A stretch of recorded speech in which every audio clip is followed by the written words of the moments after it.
Anaís, Sí, termina la profe. idea. Bueno, no sé en dónde se quedó.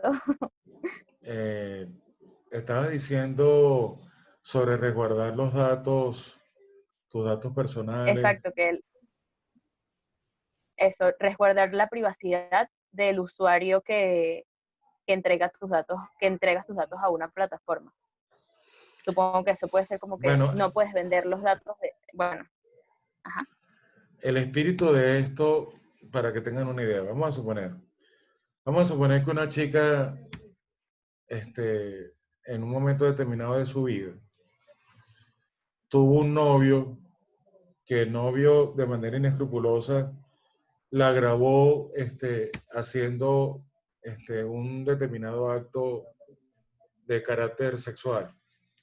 Y vamos a suponer que ella accede a un movimiento político y ella se está lanzando para ser diputada de una región, a un parlamento determinado. Pero vamos a suponer que de pronto el partido opositor lanza una campaña sucia, consigue el video y lo reproduce.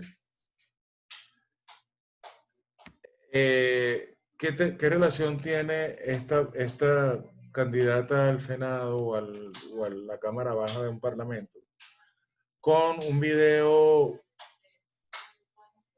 que bien pudo haber grabado a alguien inescrupuloso sobre ella cuando ella apenas era una adolescente? ¿Qué tiene que ver eso con su proyección política, con su voluntad de servicio a la comunidad? Nada, realmente no tendría absolutamente nada que ver. Y ella, en función de esto, podría denunciar, demandar para que semejante material fuera invalidado e incluso eliminado de todo recuerdo en redes sociales. A eso llamamos derecho al olvido. En pocas palabras, en términos de índole jurídica, permitiría que algo que usted cometió en el pasado fuera olvidado por no tener vinculación con un elemento de carácter público. Ese sería un buen uso del derecho al olvido. Pero ¿cuál es el límite del derecho al olvido? El derecho al olvido entra en un límite cuando aquello que se quiere olvidar o aquello que se denuncia como olvidable atenta contra la sociedad o tiene un vínculo que genera un perjuicio a la sociedad o es algo de interés público. Es decir, ese tema, por ejemplo, no tendría vinculación con la intención política de esta persona. Pero ¿qué sucede? Le voy a poner un caso. Supongamos que usted estuvo en la guerrilla de los años 60 y usted se mete en un ascensor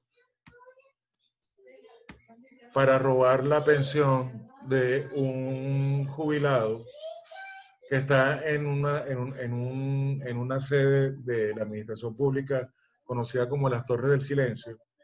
Y cuando se mete esa viejita, usted, una mujer joven, saca un arma y le roba a mano armada la liquidación y toda la jubilación para dársela a su partido político en función de obtener algún beneficio político. Vamos a suponer que esta persona fuera Cilia Flores. ¿Eso sería importante o no sería importante para que fuera el dominio público?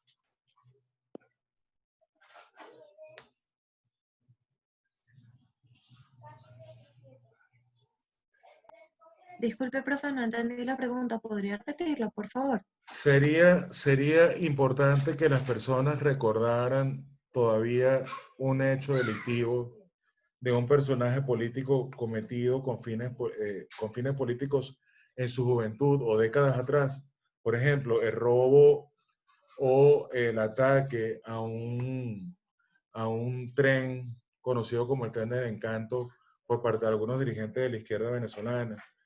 Por ejemplo, el asesinato de algunos personajes en el Canal 8 por parte de las personas que participaron el 27 de noviembre de 1994 en la sonada golpista contra el gobierno legítimamente constituido de Carlos Andrés Pérez y que dejó saldo lamentable de algunos muertos en el ataque al Canal 8. Sería importante que todavía fuera del recuerdo de la sociedad ese tipo de hechos, aún siendo el pasado remoto de algún personaje de la vida política. Yo creo que sí sería importante. ¿Por qué?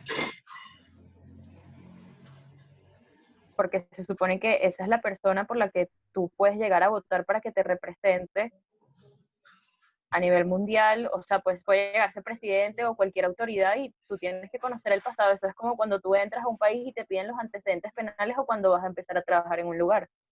Tienen que saber qué clase, o qué, yo no sé si la gente cambia, esto ya es otro dilema, pero si es algo grave, lo tienen que saber. Porque hubo un perjuicio y un daño a un tercero. Y ese hecho de tu vida privada ya no es de tu vida privada. Ya trasciende y se convirtió en el espacio de la esfera común. Desde el momento en que tú hiciste un daño que generó lesiones y graves lesiones a una sociedad y a un tercero. Desde ese momento dejó de ser parte de tu vida privada. No es el video del chico de tu juventud que te hizo un video impropio y que lo comparte ahora que eres diputada. Eso formaba parte de tu vida privada y el periodista debería entender que si es parte de la vida privada, es decir, no atañe a un tercero en el ámbito social, sino al fuero completamente íntimo de la persona, no es de interés público, por lo tanto, debería ser olvidado, debería dejar de ser publicable. Pero si esto es un hecho que en efecto trascendió y transgredió las normas de convivencia, debería ser interés público.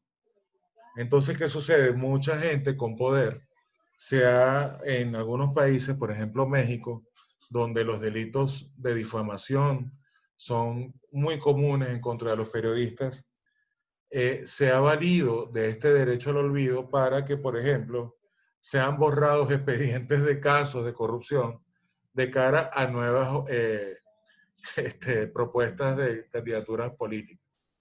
Ustedes se pueden imaginar si eso es un buen uso del derecho al olvido, por supuesto que no. No obstante, un uso acertado del derecho al olvido permite que haya respeto a la vida privada de una persona que se lanza al fuero público. Por eso es importante un buen uso del derecho al olvido.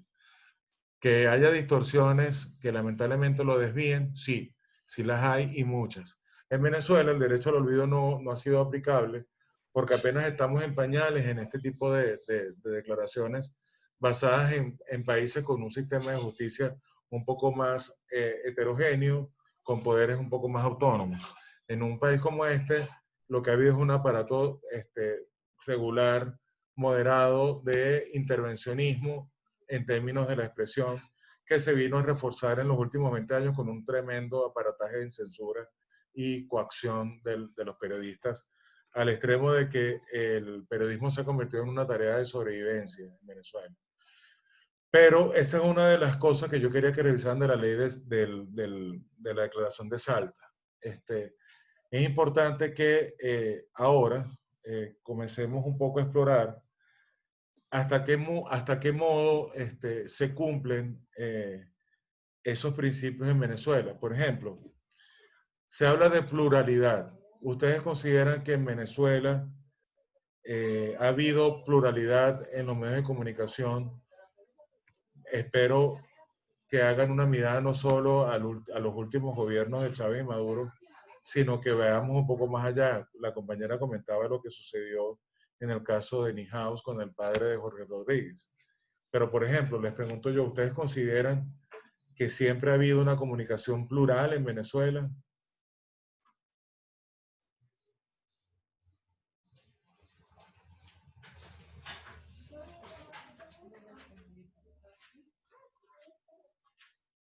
Rehago la pregunta. ¿Podemos hablar de medios que tengan como principio la pluralidad como base de la credibilidad en Venezuela?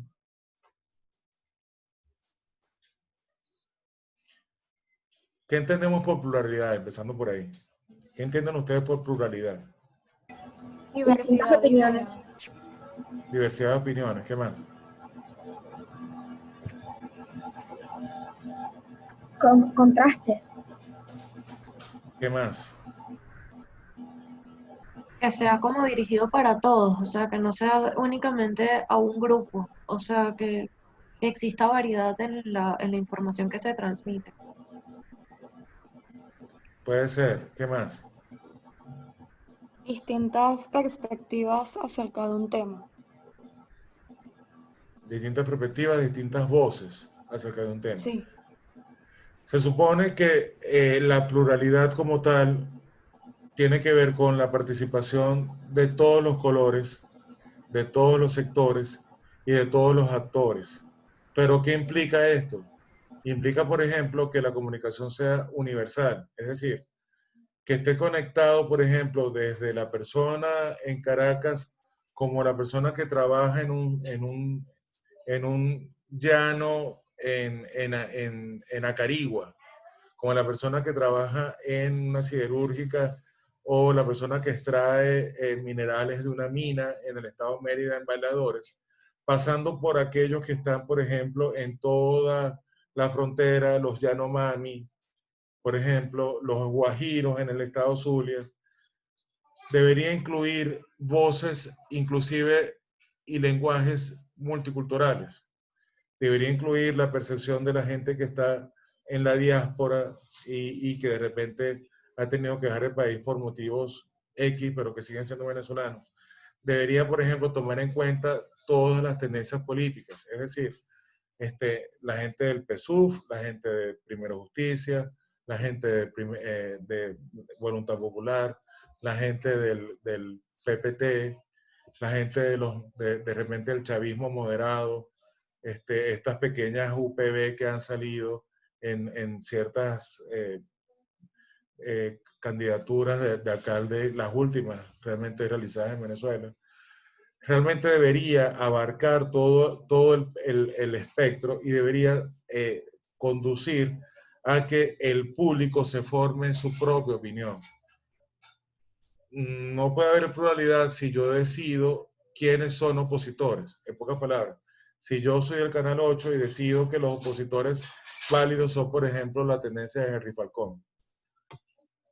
No puede haber pluralidad si yo soy el que me tomo la voz de escogerle al lector o a escoger al espectador quienes conforman parte de los sectores de la sociedad. Se supone que la sociedad los tiene de manera inmanente y ellos deberían tener acceso a los mediadores de manera natural, es decir, acudiendo sencillamente a un medio a expresar una declaración. Se supone que, obvio, tendría que estar bajo la jerarquía de un cierto consumo cultural que permitiría mantener los niveles de audiencia de un determinado medio, sea de televisión abierta.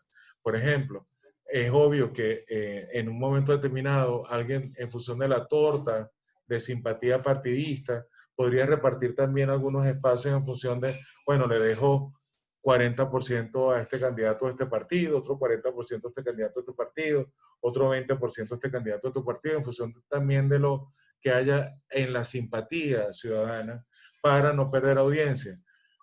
Pero ¿qué pasa si de pronto en algún momento de la sociedad venezolana se empieza a deteriorar la visión plural de la democracia?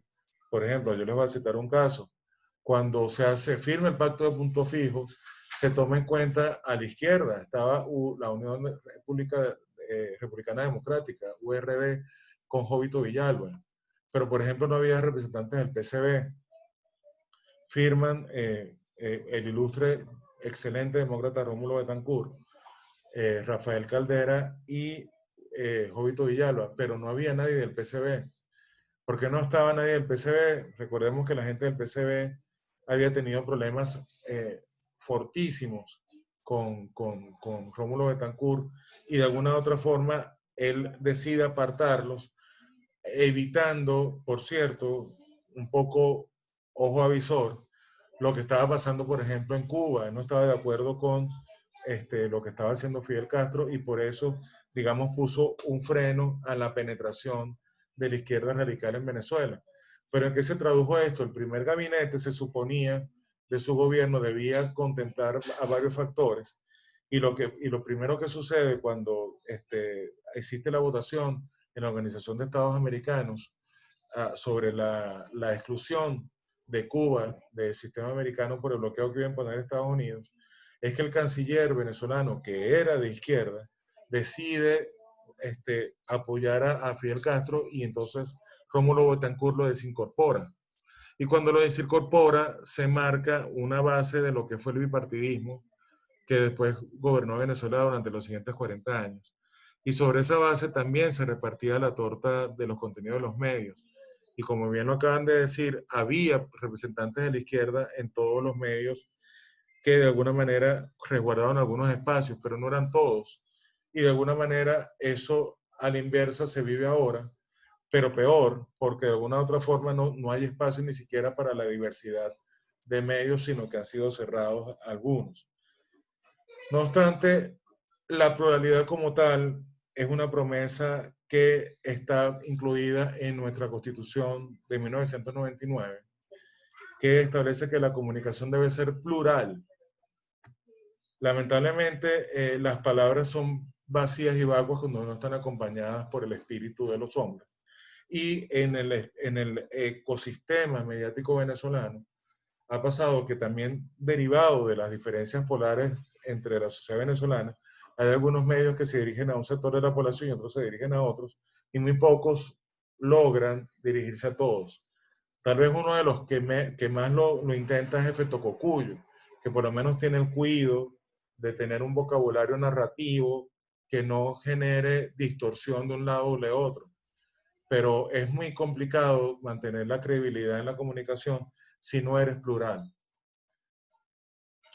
Hay gente que ha disfrazado la pluralidad con una expresión, por ejemplo, en Venevisión se utiliza el término equilibrio informativo. Yo no sé si es equilibrio informativo, yo le diría más bien equilibrismo informativo, porque la verdad es que se supone que sería equilibrada si diera acceso a todos los sectores con la misma igualdad de oportunidades, y eso a nivel de tiempo y a nivel de espacio no ocurre. Lo cierto es que, en efecto, en Venezuela esa es una de las deudas que hay en declaraciones como la declaración de Chapultepec, que debería privar en el ejercicio, que de hecho está a nivel constitucional, pero que no se cumple. En dado caso, una de las maneras de generarla debería ser con una libertad de expresión que genere la mayor cantidad de caras distintas con espacios editoriales distintos. Es válido que haya espacios editoriales distintos, es decir, es válido que usted tenga, por ejemplo, un medio de izquierda, un medio de derecha, pero tiene que identificarse como tal. Es decir, debería decir, yo soy un medio de centro derecha, o yo soy un medio de centro izquierda, o yo soy un medio de servicio público. Y realmente aquí los medios de servicio público no lo son. Han servido como medios de servicio a los gobiernos. Cuénteme, ¿qué otro principio consideren que deberíamos revisar de la Declaración de Chapultepec? Me gustaría que lo revisaran ustedes y me dijeran. Yo voy a revisarla aquí, por ejemplo, mientras ustedes me dicen.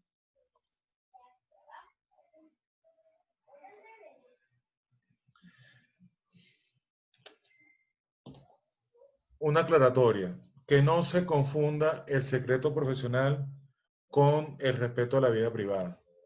¿Qué es el secreto profesional y que está establecido en la Declaración de Chapultepec? ¿Cómo es el secreto profesional de los periodistas? Lo hemos conversado en clases anteriores. A ver, ¿qué sería un secreto profesional de los periodistas? Sería no develar las fuentes que piden anonimato. Es correcto. ¿Por qué es importante esto? Porque hay muchas personas que al momento de declarar corren peligro, ya sea por persecución política u otro motivo. Entonces a estas personas hay que resguardarlas. ¿Qué más? Fíjense, mi estimada Loredana.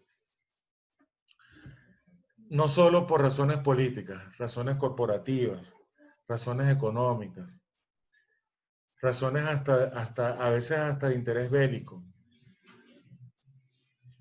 A veces incluso razones de violencia doméstica pueden generar que una persona quiera declarar en el anonimato.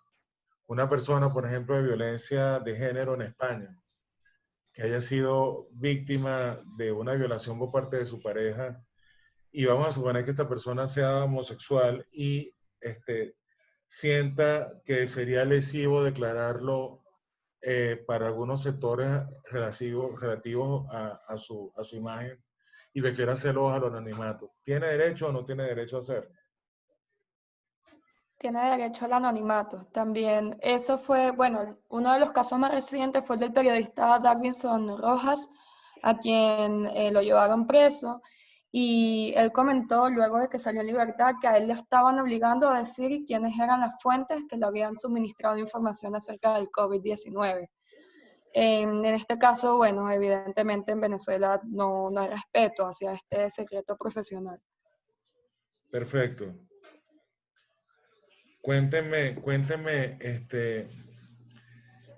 ¿qué genera, por ejemplo, que en Venezuela la ley de contenidos, la ley de responsabilidad social en radio, televisión y medios electrónicos establezca que los declarantes deben aparecer con nombre y apellido, debe aparecer la fecha, la hora, y prácticamente prohíben la posibilidad de que haya algo anónimo o deniegan de manera pública de las declaraciones cuando son anónimas? ¿Qué ha provocado esto en términos concretos en 20 años de proceso político revolucionario castromadurista, por decirlo de alguna manera?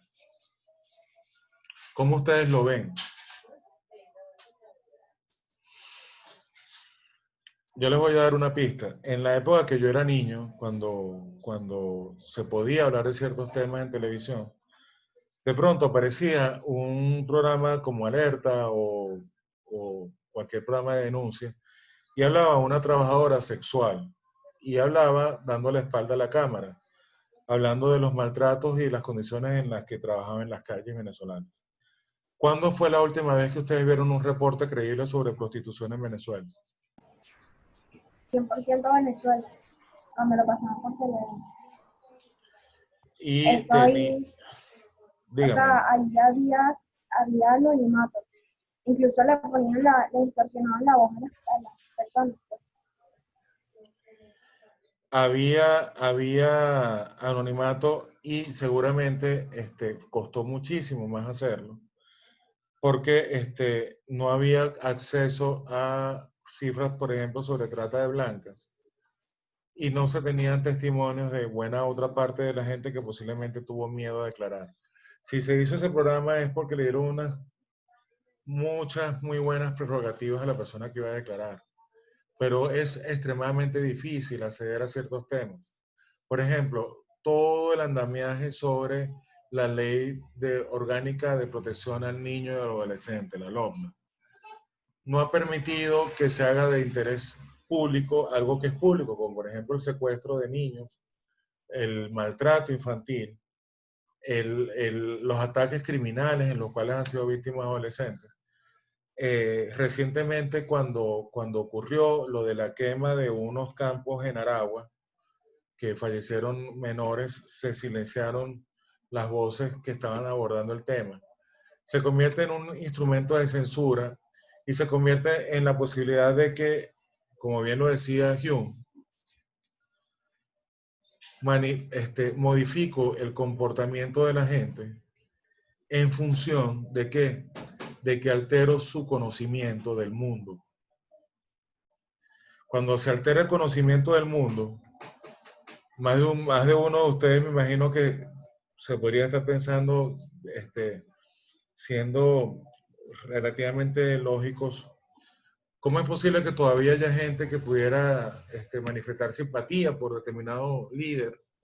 Por ejemplo, me consta cuando usted entrevista, cuando usted habla con los médicos cubanos que vienen en condiciones de explotación a Venezuela, que además vienen algunos amenazados, todavía algunos de ellos son patria o muerte venceremos con el régimen de la isla. Y todavía algunas personas que trabajan con el Estado manifiestan claramente simpatía por algunos sistemas de repartición de dádivas en momentos de gran escasez, porque creen, consideran y estiman que en realidad sí, en Venezuela se vive una lucha porque se tiene que defender la soberanía ante el ataque del imperio norteamericano. ¿Pero por qué creen esto? ¿Por qué creen ustedes que creen esto? ¿Cuánta es la penetración de Internet en la provincia venezolana, por ejemplo? Según las últimas cifras de Conatel, publicadas en su boletín de usuarios del segundo trimestre de 2019, si mal no recuerdo, había más o menos un 40% de penetración de Internet en la provincia. Si la persona no tiene Internet, no tiene teléfono inteligente, ¿a qué medios accede? A BTV, a Radio Nacional de Venezuela y a los medios locales comunitarios con las concesiones que se dieron para que fueran completamente dominados por grupos afectos al gobierno. ¿Qué percepción de la realidad tienen? ¿Cómo se puede estar tan seguro de que no van a ser manipulables? Una de las máximas de la opinión pública es que, señores, la opinión pública es manipulable. Lamentablemente es extremadamente mediada la percepción de la realidad y si como medios no se llega de una manera crítica, no se llega de una manera independiente, entonces se afectan las democracias porque lo que hay es hegemonía. Hegemonía de un cierto grupo que puede dominar la opinión pública en función de mecanismos goebbelianos, mecanismos de propaganda política, mecanismos de censura. La declaración de Chapultepec va a ser seguida por otros documentos que vamos a analizar, pero me interesa mucho que ustedes se vayan incorporando la idea de la importancia del pensamiento crítico e independiente en los medios de comunicación. A ver, ¿quién me cuenta? Hubo un trabajo, creo que, no sé si está por ahí Andrés Giarlotti. Sí, creo que sí. Aquí está Andrés. Ok. Andrés comentaba en este momento algo sobre la importancia de la credibilidad y me llamó mucho la atención el enfoque que tú habías expresado en tu trabajo sobre la credibilidad. La credibilidad tiene una perspectiva desde el receptor. El periodista, si está pegado a la verdad, es probable que expresando la verdad no sea del todo creíble para algunos determinados sectores. Yo les quiero proponer que hagan el ejercicio mental de imaginar que de pronto ustedes se montan en un autobús, se van a Carigua y hablan con una persona que no ha tenido internet, que no ha tenido acceso a la información de redes y que solo ha consumido como receptor el discurso del Estado.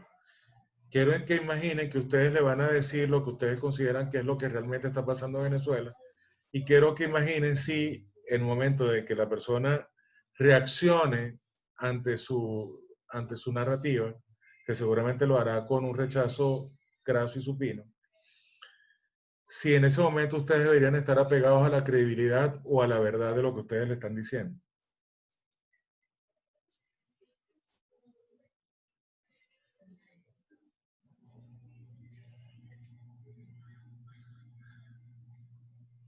Profe, yo creo que, a ver, si uno le está hablando con fundamento, es probable que la credibilidad para él se ve afectada porque él no te va a creer, porque no es algo con lo que él está familiarizado, pero eso no quiere decir que tú no estás diciendo no estás siendo lo más certero posible.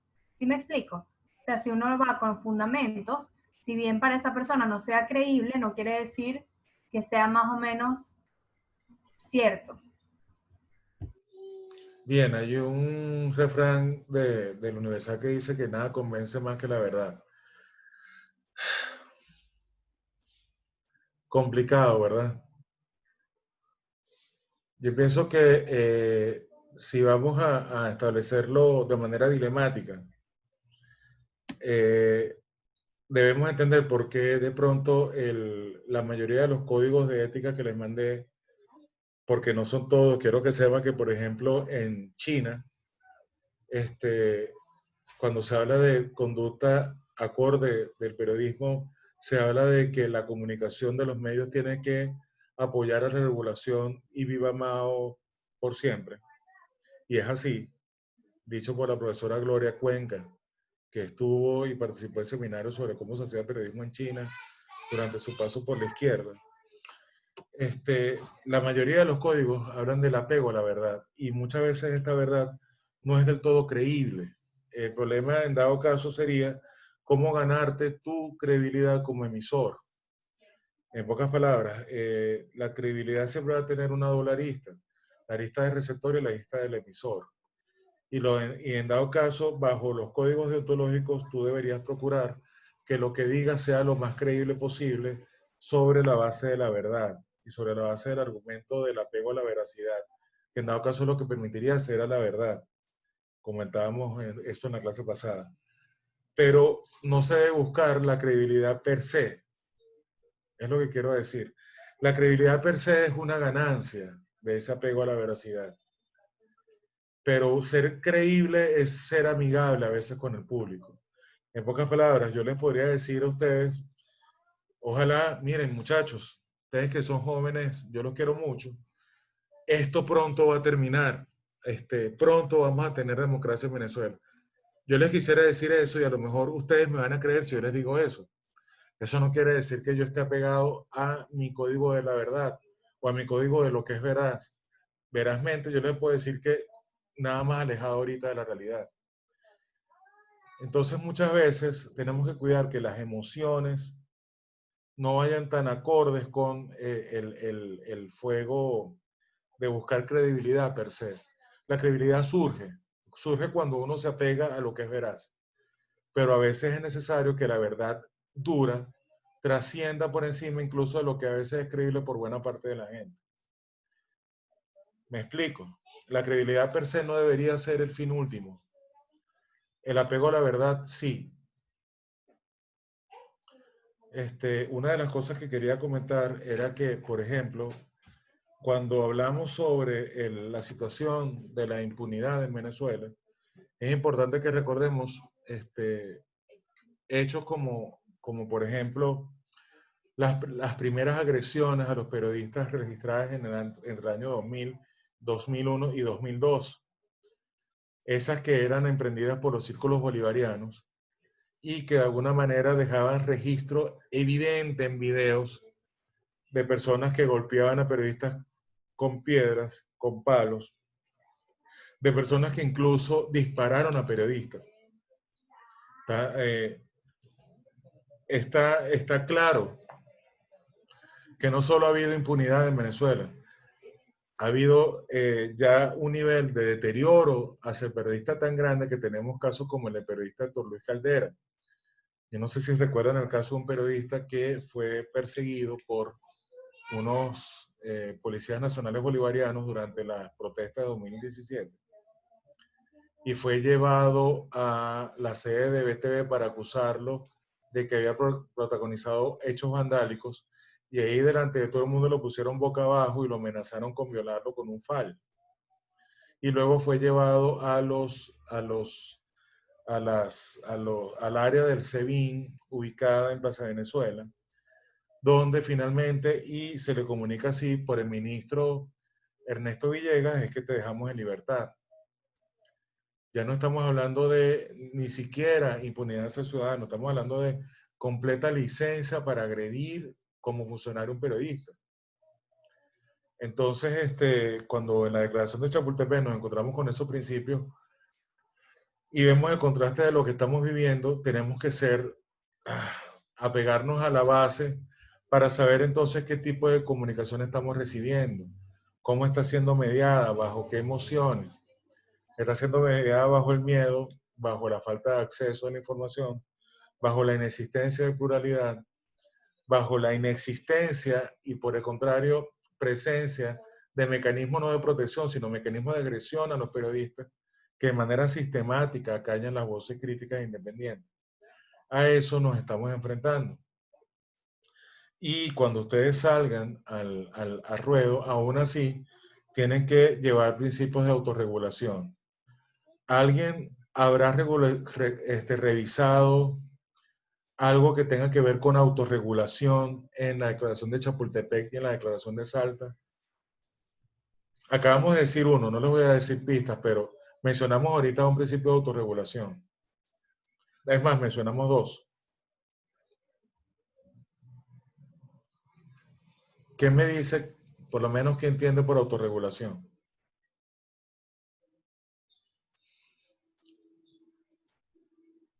Con sentido común, véanlo como algo como sentido común. Por ejemplo, ustedes están en un salón y si de repente, o estamos en esta sesión de Zoom, ¿qué sería un principio de autorregulación en esta sesión de Zoom?